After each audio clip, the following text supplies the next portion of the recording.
Hello everybody, welcome back. Today for you I've got Nemesis for the Game Boy. Now, I know what you're probably wondering. Alright, Newman, why the hell are you playing a game that looks like it was from the Silent Era? Like, what the hell is this? What's the deal? What are you smoking? And honestly, I don't know what I was thinking at the end of the Gradius 3 video. I just wanted to put out another Gradius video, and I was like, oh, here's a video game. You can customize like what stage you start on, your difficulty level, even how many lives you get. So, you know, of course, someone's gonna do a little trolling, if you will. And let us begin. Alright, Volcano stage? Yeah, we've never seen that before in a Gradius game, no way. Also, another thing you're probably thinking, Newman, why the hell are you saying Gradius like that? I thought you've been saying it different in like all of your other videos, and well, dear viewer, I have some bad news for you. I have lied to you. Yeah, that's not... Turns out the proper pronunciation of Gradius is the way I'm saying it right now, and that weird way I was saying it before, Gradius, yeah, it's a lie. It's not even real. It's just it's a fake. It's a conspiracy. Why did I do that? Why do I have the double shot? What the hell is this? What kind of... Oh my goodness. I don't even have missiles yet. What am I thinking? There we go. Okay. That's better. Alright. Once again, the plague of having to talk and play a video game at the same time is taking its toll on my muscle memory. And, you know, even on a game that's relatively easy comparatively to all of the other games in this godforsaken series, it still affects me greatly. Luckily these two games are you know, like I said, much easier than their console and arcade contemporaries, because they're on the Game Boy, and the Game Boy is literally just like a gray brick that like someone decided to inject some like circuitry into, and it was just like, yes, this is a game system. This is a thing you could play games on. It's a miracle that they were even able to get anything out of this thing, but here we are, a fully realized shooting game on the Nintendo Game Boy that isn't complete ass. Just realized I haven't upgraded my missiles yet. Should probably do that, since, you know, it's an option. No, it's not an option. The options are different. No, those are a different thing that are in the Gradius power-up system. Why do they call them options? Like, I want to know like the backstory behind that. Like, what prompted them to be the name option? Like, I know it's, you know, Japanese game at heart, but like, you know, all the names are still in English. So like, I don't know, I want to know where that comes from, because I know sometimes in some of the games they're called multiples, which makes a lot more sense, but honestly it doesn't sound as good. It sounds kind of generic. So maybe that's it, they just wanted to sound quirky, and it's like, oh, these are options. Maybe it's like another option for your firepower kind of thing, because it like increases the amount of things that are shooting at a time. I don't even know what I'm saying anymore. I'm talking like a mile a minute. I'm going to exhaust all my good commentary after level 2 of this game. Sometimes foreshadowing is relatively obvious.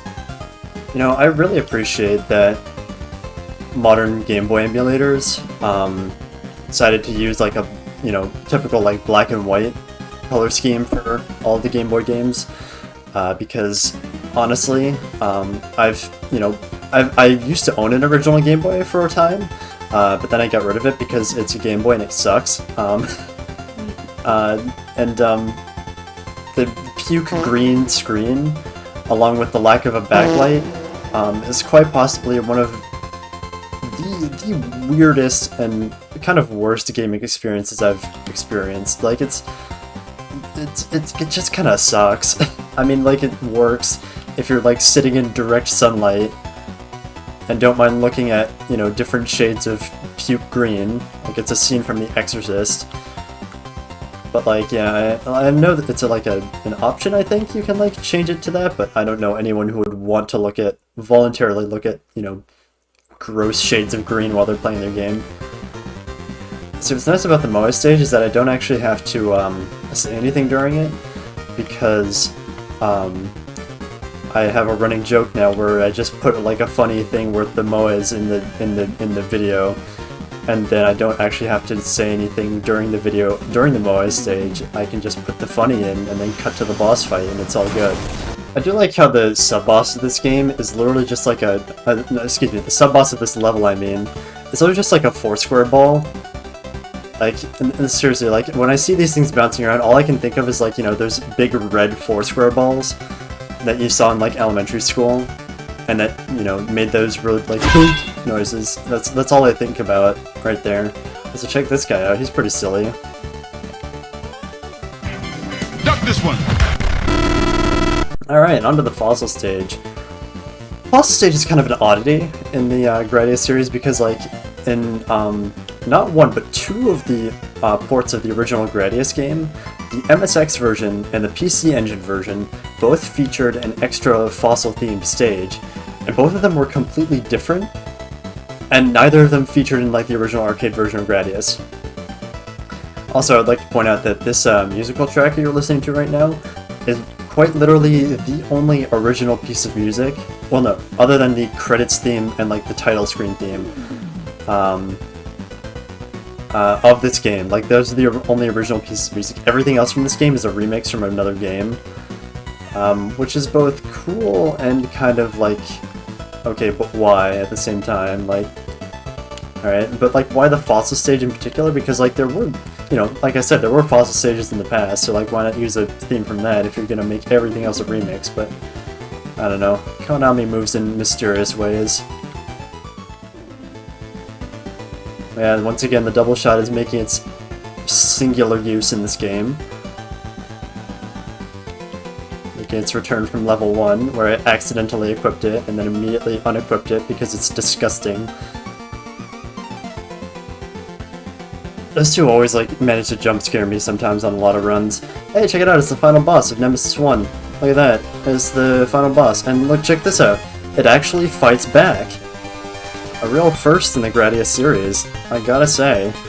I'm quite impressed. Look at that. The base explodes, per usual. We have survived. And we rendezvous with our fleet. Look at that. I think that's the first time we've actually seen like other Gradian ships in the series, which is pretty cool to see. Unfortunately, they won't be seen for very long, as they're all gone now.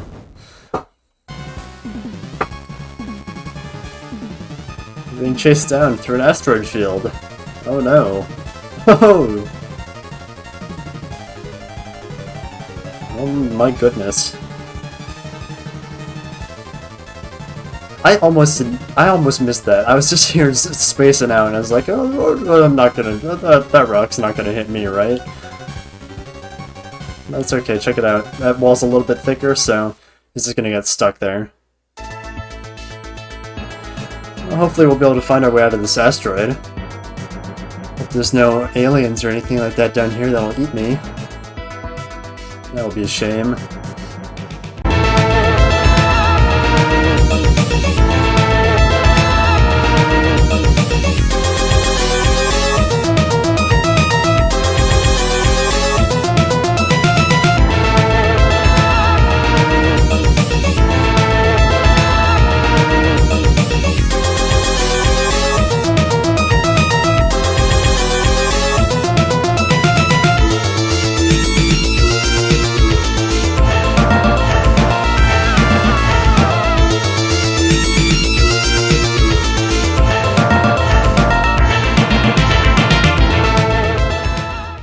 That's one nice thing about these games, is that when you die, the recovery is so much easier. Like, I'm gonna let y'all into a little secret here. This is one of the few Gradius games that I don't use save states on.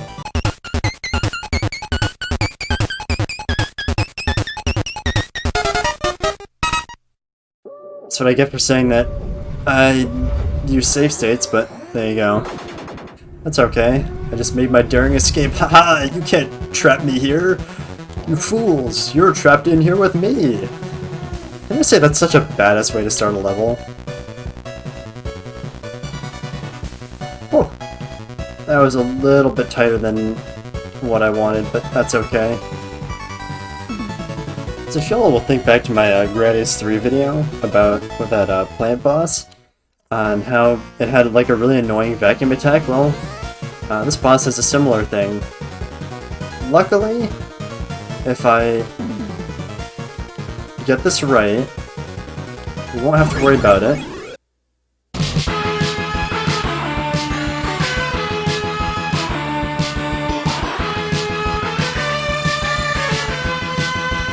I don't use save states, so I can't just be like, cut to a different take and just be like, guys, I totally didn't die there. I'm just fine.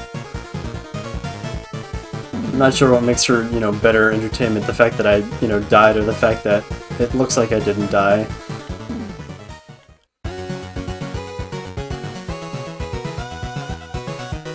I do like how the track in this level is called Dodge, as though they were just like, hey, here's how to beat the level. And the solution to beating the level is right in the title. And it's true. Dodging will tend to get you rather far in most levels in a lot of shoot 'em ups. I can't think of one that that does you don't have to do that. At least once or twice, perhaps 3 times even. Make our way out of the asteroid field, and I wonder who we come across. Oh, it's a Zubrush. That's the thing, there's no boss parade in this game, probably because they didn't really have the processing power for it, but we still got the Zubrush. And it heralds something that we're still very familiar with in the Gradius series. Probably all already know what it is. That's right, it's another big core! Look at him go. This one's actually a little bit different, and you'll see what he does in a little bit. He'll show off his special little talent to you. Let's see, is he gonna do it? Oh, there he goes! He's got volcanoes on him, and he spits rocks at you. There you go. Is that... yeah? Oh well. And now he's gonna burn up in the atmosphere of this planet that we are flying above, I guess? I guess we weren't in an asteroid field, we're actually like in the planet's ring system. So that's actually kind of cool to think about. World building, ladies and gentlemen. Also, can we talk about how this is like the most cinematic Gradius game? Like, I think this and like Gradius 5, which had like actual cutscenes in it, are like the only ones with like this much like environmental storytelling in them. I'm flying a few thousand feet over Lincolnshire. I'm not sure if the mic picked that up, but if it did, then it would be really funny. Oh yeah, another thing to note about this game is that this game really likes its gun wall bosses. Like, the first boss was essentially a gun wall. Second boss was essentially a gun wall. Now the 4th boss is a gun wall. Like, I think the last boss is a gun wall too. Like, this game loves gun walls, and I don't blame it. Like, I love gun walls too. There's something very satisfying about just shooting a singular, like, stationary object that takes up half the screen.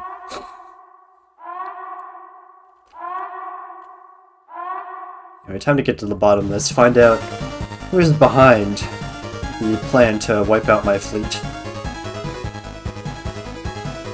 Also, I like how this game lets you select two-way missiles, so the double shot is once again obsolete for the final level. I don't know if it's just me, but it seems like the Fortress stage of Nemesis 1 was harder than this. I don't know. I mean, I also played this game a little bit more than Nemesis 1, just because, like, this game is kind of better. It's got original music, it's got better enemies, and it's got kind of better everything.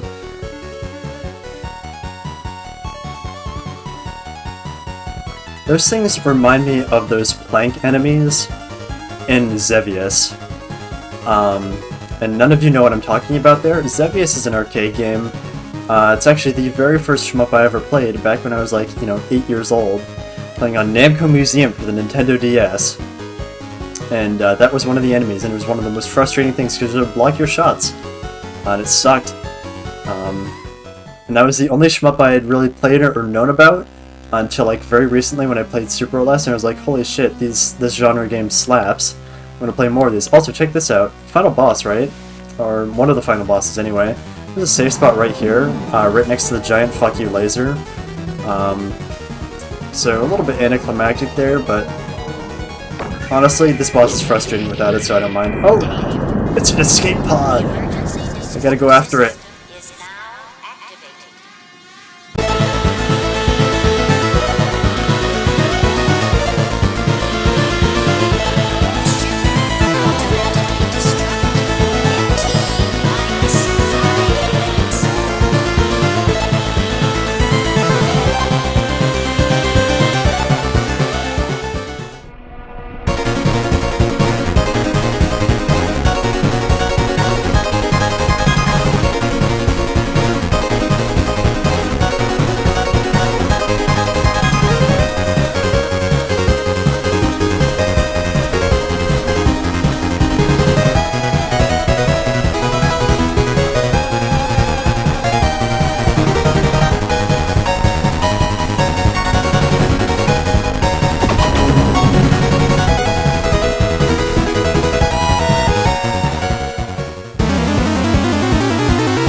So, that was Nemesis and Nemesis 2 Return of the Hero for the Nintendo Game Boy. I hope y'all enjoyed. If you like what you saw, feel free to subscribe, like the video, all that fun stuff. Really helps me out, helps other people see this video, all that kind of thing. I'm not sure what I'm going to be doing for my next video, but I'm sure whatever it is, it'll be cool and funny and epic, just like all of my content. You're not allowed to disagree with that. You're not allowed to disagree with that, by the way. It's in the contract that you signed when you subscribed. That's why I need you all to subscribe immediately. Please, just I need this. I'm not about to go on a diatribe. Have a good night, y'all. I'll see you in the next video.